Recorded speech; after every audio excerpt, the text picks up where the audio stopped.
अस्सलाम वालेकुम and welcome to daily diaries पे सैमी। क्या हाल है जी आप सबके। इस दुआ के साथ व्लॉग का आगाज़ करते हैं कि आप लोग दुनिया के जिस खित्ते में भी आबाद हों कि हर शय आपके लिए बाइस खैर व आफ़ियत हो, आमीन सुम आमीन। तो जल्दी से जो है वो आज के टॉपिक की तरफ आ जाते हैं, क्योंकि टॉपिक ऐसा है जिसके ऊपर जितना ज़्यादा बोला जाए उतना कम है।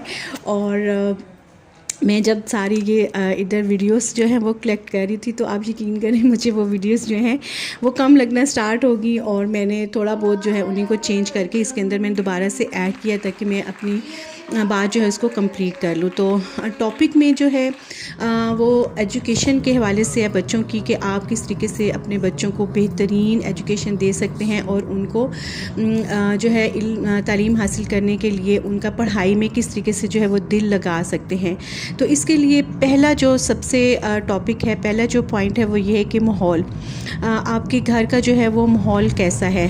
क्योंकि ये सभी जानते हैं कि बच्चा जिस माहौल में आँख खोलता है उसी माहौल के मुताबिक जो है वो ढलता चला जाता है। बड़ी सिंपल सी एग्जांपल है, हम रिलीजियस को ले लेते हैं कि जिस रिलीजन से बच्चा ताल्लुक़ रखता है उसी रिलीजन में वो जो है वो परवान चढ़ता है, और बहुत ही कम ऐसा होता है कि वो अपने मज़हब को छोड़े। दूसरा ये है कि आप के घर का माहौल किस किस्म का है। मतलब आप अपने घर में एक नॉर्मल सा माहौल है, नॉर्मल सी आपकी रूटीन है, पढ़ाई में कोई इतनी ज़्यादा दिलचस्पी नहीं है, किसी को भी कोई ये नहीं चाहता कि हमारा बच्चा जो है वो अच्छा पढ़े, तो आपका बच्चा उसी तरीके से जो है वो इल्म हासिल करेगा, उसी तरीके से उसका पढ़ाई में दिल लगेगा। बहुत ही कम बच्चे ऐसे होते हैं जो किसी हसास होते हैं और किसी कोई नुक्ता उनके दिमाग में बैठ जाता है तो वो अपनी जो स्टडी है उसके ऊपर फोकस करते हैं। जैसे कि अभी आप देख लें कारोबारी घराने हैं, तो वो लोग कहेंगे कि बस इतना बच्चा जो है वो पढ़ लिख ले, 10-12 जमातें कर ले कि उसको जो है वो नी हाव हो जाए अपने कारोबार के हिसाब किताब की। गो के वो लोग मोस्टली अंगूठा छाप ही होते हैं, बहुत बड़ी बड़ी उनकी फर्म्स होती हैं, लेकिन बट उनकी उन फर्म्स को चला कौन रहा होता है, उठा किसने रखा होता है, वो इन्हीं पढ़े लिखे लोगों ने जो उनकी फर्म्स में जॉब करते हैं। तो कहने का मेरा ये मकसद है कि अगर आप बचपन से ही माहौल ऐसा बनाएंगे, बच्चों को किताबों से प्यार करना सिखाएंगे, तो बच्चे उन बुक्स के साथ जो है वो ज़रूर मोहब्बत करेंगे और उनका जो ध्यान है, उनका जो लगाव हो एजुकेशन की तरफ होगा। मैं जब छोटी थी तो हमारे टीचर्स एक बात ये ज़रूर कहते थे कि बच्चे की जो पहली दरसगाह है वो उसकी माँ है। मैं कहती थी यार ये हमें समझ नहीं आती थी, लेकिन वक्त के साथ साथ जैसे हम बड़े होते गए तो किसी दिमाग के कोने में ये बात ज़रूर बैठी हुई थी कि मैंने अपने बच्चों की जो है वो पहली दरसगाह बनना है। तो इसके ऊपर जो है जब मेरी शादी हुई, मेरी माशाल्लाह से बेटी थी, जब उसको स्कूल हमने दाखिल करवाया, तो बल्कि स्कूल दाखिल करवाने से पहले ही मेरी बेटी को बहुत सारी पोइम्स मिली, नग़मे, कौमी तराना, बहुत सारी आयात और बहुत सारी सूरतें छोटी छोटी जो हैं दुआएं उसको आती थी। तो वो मैं उसको जो है वो रात को सोते वक्त जब सो रही होती थी तो मैं हर चीज़ जो है ना वो एक दफ़ा पढ़ देती थी और वो उसको जो है वो याद हो जाती होती थी।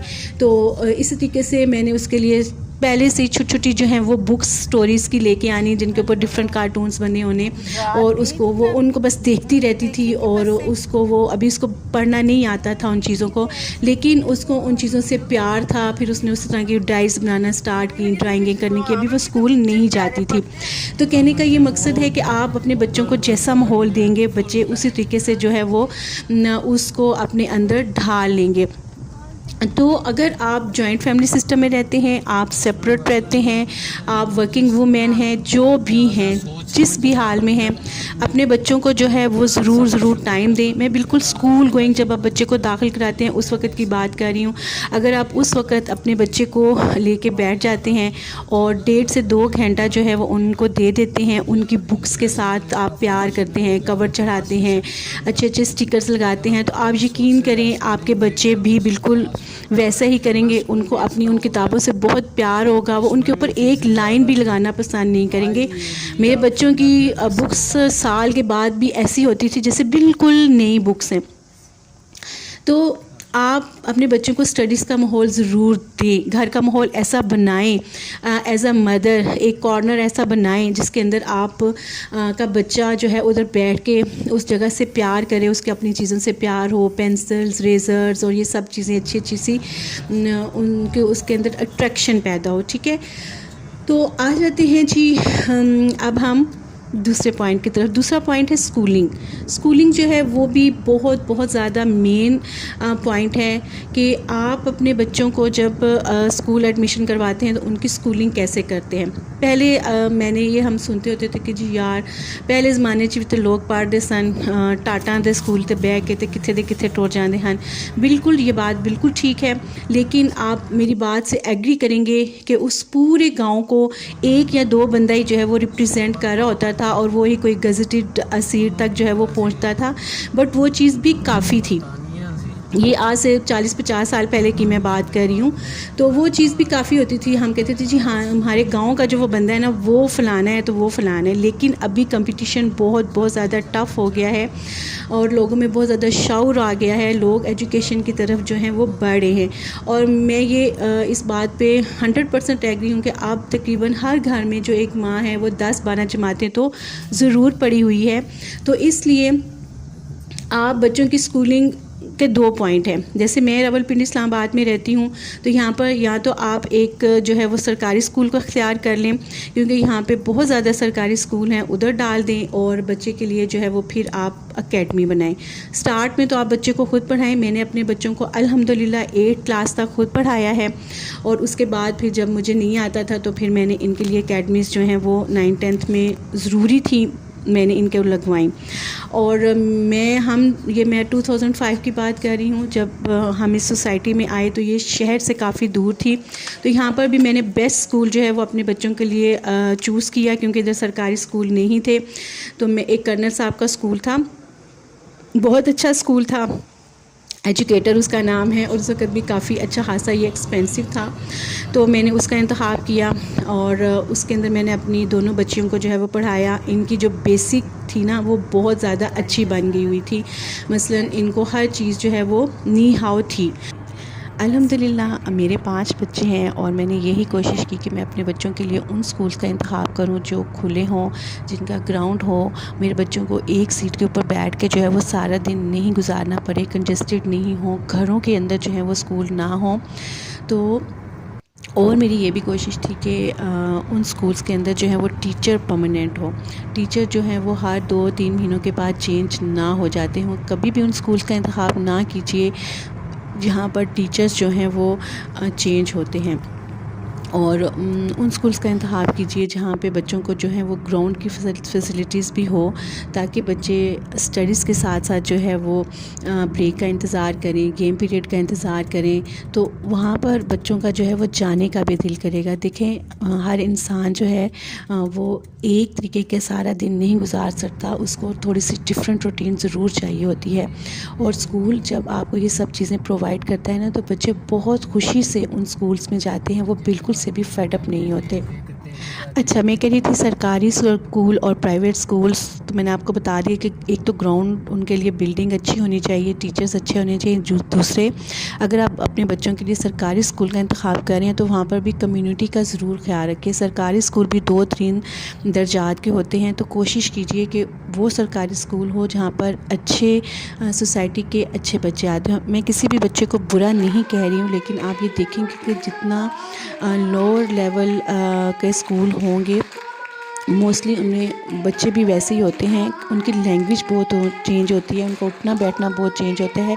कोई एक आधा बच्चा ही होता है जो उन स्कूल्स में से भी निकलता है, और आपके बच्चे जो हैं बहुत कुछ स्कूल से भी सीख के आते हैं। तो आप कहाँ तक जो है वो अपने घर का माहौल सेट करेंगे।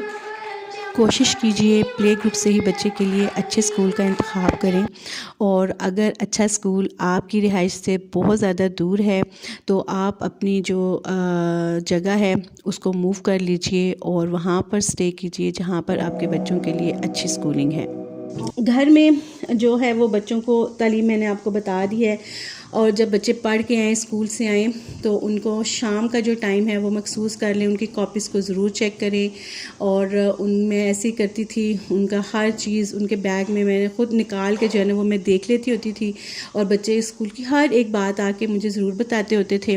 और कभी भी बच्चों के दिमाग में नेगेटिविटी नहीं दें कि हाँ तुम्हारी टीचर ये अच्छा नहीं पढ़ाती, हाँ वो फलाना बच्चा ये अच्छा नहीं है। ऐसे बच्चे क्या करेंगे कि बच्चे कंप्लेनिंग हो जाएंगे। आप उनसे पूछेंगे कि ये क्यों नहीं किया, तो कहेंगे यार मैम ये अच्छी नहीं है, मैम ने ऐसे करवा दिया। कभी भी उनके सामने उनकी टीचर्स को डिमोटिवेट नहीं करें। उसके ऊपर सर्च ज़रूर करें, पता ज़रूर करें कि टीचर्स कैसी हैं, ताकि आपको टीचर की जो नेचर है उसका भी पता चल जाए और अपने बच्चे की जो नेचर है उसका आपको ऑलरेडी पता होता है, तो फिर कंपैरिजन अच्छा हो जाता है। आप अपने बच्चे की स्टडी की तरफ भरपूर तवज्जो दे सकती हैं। आते हैं जी नेक्स्ट पॉइंट की तरफ। नेक्स्ट पॉइंट ये है कि आप बच्चों की जो स्टडी है उसको अट्रैक्टिव बनाएं। अब अट्रैक्टिव किस तरह से बना सकते हैं, मैं आपको एक बड़ी आम सी जो मिसाल है वो दूंगी कि बच्चे जब कोई भी कार्टून देखते हैं, कोई भी मूवी देखते हैं, कोई भी ड्रामा देखते हैं, तो उसका जो है उनको वो बहुत अच्छे तरीके से उसको याद रख लेते हैं।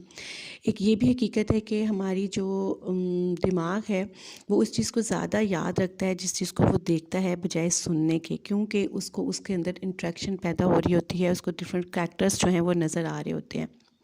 बिल्कुल इसी तरीके से हम उनकी स्टडीज़ को भी अट्रैक्टिव बना सकते हैं। मसलन आप उर्दू का या इंग्लिश का एक चैप्टर ले लें, एक स्टोरीज़ के तौर पे ही बच्चों को वो दिया जाता है, चाहे वो अल्लामा इकबाल की स्टोरी है, चाहे वो कायदे आज़म की स्टोरी है, चाहे वो उसके अंदर कोई भी उन्होंने करैक्टर दिया हुआ है, तो आप उस वक़्त बच्चों को उसका मरकज़ी ख़्याल बना दें, उसका आप बच्चों को हीरो बना दें कि आप इस स्टोरी के हीरो हैं। ये सारी स्टोरी जो है वो आपके इर्द गिर्द घूम रही है। तो ये आप किस तरह से कर सकेंगे, आप उनको जो है रीडिंग करवाएंगे। आप जब पास बैठ के बच्चे को पढ़ाएंगे, उसको रीडिंग करवाएंगे, तो बच्चा आपकी बात को सुनेगा। बच्चे को आप डिफरेंट तरीके से जो है उस स्टोरी को समझाएंगे, तो बच्चे को वो सारी स्टोरी जो है वो समझ आ जाएगी और वो उसके अंदर दिलचस्पी लेगा। जब उसके अंदर दिलचस्पी लेगा, बच्चों को वो सारी स्टोरी समझ आ जाएगी, तो बच्चा उसकी अच्छी आंसर क्वेश्चन जो है वो उसके कर सकेगा। मेन चीज़ जो होती है वो उसके आंसर क्वेश्चन ही होते हैं, फिर फिलिंग इन द ब्लैंक्स होती हैं। चैप्टर को डिफरेंट तरीके से डिफ़ाइन किया जाता है। मैं छोटे लेवल पे बात कर रही हूँ, बड़े लेवल पे तो चलें फिज़िक्स बायो केमिस्ट्री आ जाती है, लेकिन जब छोटे लेवल पे बच्चा इस तरीके से अपनी स्टडी को करना स्टार्ट हो जाएगा, उसका मरकज़ी ख़्याल बन जाएगा, तो बच्चा अच्छे तरीके से जो है बच्चे का दिल लगेगा अपनी किताबों के अंदर, अपनी पढ़ाई के अंदर, और वो उनके पॉइंट्स को बड़े अच्छे तरीके से आपके साथ डिस्कस कर सकेगा, जिस तरीके से वो किसी ड्रामे को या कार्टून को या मूवी को आपके साथ डिस्कस करता है। तो प्लीज़ आप बच्चों की बाकी चीज़ों को जिस तरीके से बच्चों के साथ आप बातचीत करते हैं, उनकी ड्रेसिंग के ऊपर, खाने पीने के ऊपर, इसी तरीके से आप बच्चों का जो बच्चा पढ़ रहा होता है ना, जो स्कूल से पढ़ के आया होता है, उस चैप्टर्स के ऊपर भी ज़रूर बच्चे के साथ डिस्कस करें। और ज़्यादा से ज़्यादा 15-20 मिनट लगते हैं, आप अपनी रूटीन में से थोड़ा सा टाइम उनके लिए निकालें और उनके साथ उस चीज़ को ज़रूर डिस्कस करें और उसको अट्रैक्टिव बनाएं। अच्छा जी, नेक्स्ट जो मेरा पॉइंट है वो बहुत ज़्यादा कॉमन है और वो है रीडिंग। बच्चे को जो है रीडिंग करना सिखाएं, बच्चों को लफ्ज़ों की बनावट सिखाएं। स्कूल्स में आजकल बहुत कम ऐसा है कि बच्चे की रीडिंग के ऊपर जो है वो बहुत ज़्यादा तवज्जो दी जाती है। हमारा जब ज़माना था तो मुझे बड़ी अच्छी तरीके से ज़्यादा याद है, पूरी क्लास जो है जब तक रीडिंग मुकम्मल तौर पे नहीं कर लेती थी, जो हमारे टीचर्स हैं वो अगला स्टेप नहीं उठाते थे। तो आप भी, बच्चा जब घर में पढ़ रहा होता है, आप कुछ भी काम कर रहे होते हैं, मतलब कोई आपका ऐसा काम है जो आप पास फिल वक्त नहीं बैठ सकते, तो बच्चे से देखें जो चैप्टर उसने स्टार्ट किया हुआ है, जिस चैप्टर का कॉपी के ऊपर काम हो रहा है, आप बच्चे से कहें कि इस चैप्टर की पहले रीडिंग करो, मैं तुम्हारी रीडिंग सुनना चाहती हूँ। चाहे वो इंग्लिश की रीडिंग है, चाहे वो उर्दू की रीडिंग है।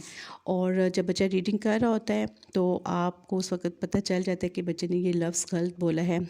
आप बच्चे को जो है उसी वक्त फ़ौरन उसकी करेक्शन करवाएं, ताकि बच्चे को पता चले कि लफ्ज़ को कैसे बनावट होती है। मेरे बच्चे, क्योंकि इनकी इंग्लिश बहुत ज़्यादा अच्छी है एंड स्कूलिंग का ज़ाहिर असर होता है, उर्दू में थोड़े से वीक हैं नहीं थे, लेकिन मैंने जो उर्दू की कमी थी वो मैंने इनकी घर में पूरी कर दी। तो कोशिश करें कि बच्चे उर्दू, इंग्लिश एंड अरबी इन 3 ज़बानों पे कम से कम आपके बच्चों को जो है वो मुकम्मल तौर पर अबूर हासिल हो। और ये कैसे होगा, जब आपके बच्चे की रीडिंग बहुत ज़्यादा से परफेक्ट होगी। अच्छा, हम जब छोटे होते थे तो हमारे गांव से कोई भी जो आता था हमारा रिलेटिव, तो वो ये कहते होते थे कि ये बहुत अच्छे स्कूल में पढ़ते हैं। तो वो ज़ाहिर है गाँव के देहात से आते होते थे। तो वो हमारा इम्तिहान किस तरीके से लेते थे, हमारी बुक मंगवाते थे और कहते थे चल वही अब पढ़ के सुना। तो जब हम बहुत अच्छा पढ़ देते थे तो वो कहते थे कि हाँ जी बच्चा लाइक है, बच्चे नूं आंदा है, बच्चा पढ़ सकता है, मतलब है बच्चा पढ़ जाएगा। तो बच्चे की रीडिंग जो है पहला स्टेप है उसकी अच्छी पढ़ाई के लिए। नेक्स्ट स्टेप है जी राइटिंग। जिस तरीके से बच्चे की पढ़ाई बहुत ज़्यादा ज़रूरी है, इसी तरीके से बच्चे की जो लिखाई है वो भी बहुत ज़्यादा ज़रूरी है। मोस्टली मैंने क्या देखा है कि बच्चे जो हैं वो बुक्स लेके बैठ जाते हैं, ना उनके पास कापी होती है, ना उनके पास पेंसिल होती है, कुछ भी नहीं होता। और क्या कर रहे हो जी, पढ़ रहे हैं। तो वो कैसी पढ़ाई है? मतलब जब तक आपके बच्चे के हाथ में कापी पेंसिल नहीं है, आपका बच्चा जो है, आप ये समझ लें कि आपका बच्चा 100% जो है वो स्टडी के साथ लॉयल नहीं है। क्योंकि जब तक बच्चा याद करके उसको लिखेगा नहीं, वो फ़ौरन से भूल जाएगा, वो लॉन्ग लास्टिंग नहीं होगा, वो एक बस रट्टा होगा जो वो याद करेगा। 1 दिन के लिए काफ़ी होगा, 2 दिन के लिए, लेकिन वो भूल जाएगा। तो राइटिंग जो है वो मस्ट है बच्चों को। आप कहें कि आपका बच्चा जो भी याद कर रहा है उसको राइट ज़रूर करें। और कोशिश करें कि बच्चे को एक टाइम दे दें ताकि बच्चा आपका उस टाइम में लिखे। इस तरीके से उसकी जो राइटिंग है वो भी तेज़ हो जाएगी और बच्चे की जो लिखाई की बनावट है उसके ऊपर भी भरपूर तरीके से तवज्जो दें। उसके लिए आप बच्चे के लिए एक स्लेट और कलम का इंतखाब करें, क्योंकि अब ये चीज़ें बहुत कम मिलती हैं लेकिन मिल ज़रूर जाती हैं। इंशाल्लाह आपके बच्चे की राइटिंग अच्छी भी हो जाएगी और तेज़ भी हो जाएगी। नेक्स्ट पॉइंट है, जब आपके बच्चे को राइटिंग का शौक़ हो जाएगा ना, तो वो अपनी कॉपीज़ को बहुत अच्छा सा प्रिपेयर करेगा। और बच्चे को ये बावर कराएं कि आपने अपने काम को बहुत अच्छे तरीके से प्रिपेयर करना है। गो कि अब स्कूल्स में भी इन चीज़ों का बहुत ज़्यादा ख्याल रखा जाता है। जैसे कि मोहम्मद हारून की जो है वो कॉपीज़ हैं और इनके स्कूल की तरफ से इनके इंस्ट्रक्शंस दी जाती हैं कि आपने अपना सिलेबस, आपने अपना चैप्टर, आपने अपना मंथ, हर चीज़ जो है वो आपने प्रिपेयर करनी है। जब भी आप कोई नया चैप्टर स्टार्ट करेंगे, काफ़ी भी अट्रैक्टिव हो जाती है। बच्चा जो है उसके लिए भी वैरायटी आ जाती है वर्क के अंदर, बजाय इसके कि वो अपना काम करने के बाद मोबाइल लेके उसके ऊपर बैठ जाए। वो अपनी इन चीज़ों को प्रिपेयर करे और अपनी पढ़ाई के अंदर जो है वो ज़्यादा से ज़्यादा टाइम जो है वो अपनी बुक्स के साथ वो बैठे।